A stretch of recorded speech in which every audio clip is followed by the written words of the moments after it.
Hello and welcome to Value Research Podcast. You're listening to First Page, a column written by Virendra Kumar. Old versus new investments. Are you drawn to the latest innovations in personal finance and investing? Resist the urge. A few days back, I read an ex-post that made the point that younger people are much more attuned to trying out new, innovative investment options than older people. Going by the likes and reposts, the post attained impressive approval among its audience. Nothing is surprising in this. Some, perhaps many, or even most people are attracted to the idea of anything new. In his book Anti-Fragile, Nassim Nicholas Taleb has called this neomania. Over the last few hundred years, the world has seen many new and wonderful things. However, neomania sufferers assume that the reverse is also true. Not wanting to change or trying something new is supposed to be a bad thing in these times, but I would say that as far as investing goes, people who are suspicious of new things are likely to do much better. The curious thing about the discussion was the actual division of old versus new investments. Predictably, fixed deposits, gold, and real estate were classified as old. However, mutual funds, crypto, and P2P lending were lumped together as new. I'm sure this categorization has raised many eyebrows amongst my readers. It certainly did mine. Who are these people who think that mutual funds belong to the same pigeonhole as P2P lending and crypto? This classification reveals a fundamental misunderstanding of investment vehicles and their histories.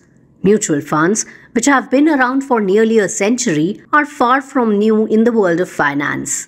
They represent a well-established, regulated investment that has stood the test of time. To group them with relatively recent and highly volatile boondoggles like cryptocurrencies or the black box of P2P lending demonstrates a lack of historical perspective and financial literacy. This conflation of disparate investment types is particularly concerning as it may lead inexperienced investors to equate these vastly different options, risks, and potential returns. These things become part of the narrative and people accept them as having some validity just because someone is saying so. Moreover, this misclassification highlights a broader issue in how financial education and information are disseminated, especially through social media platforms. The oversimplification of complex financial concepts into catchy posts or tweets can lead to dangerous misconceptions.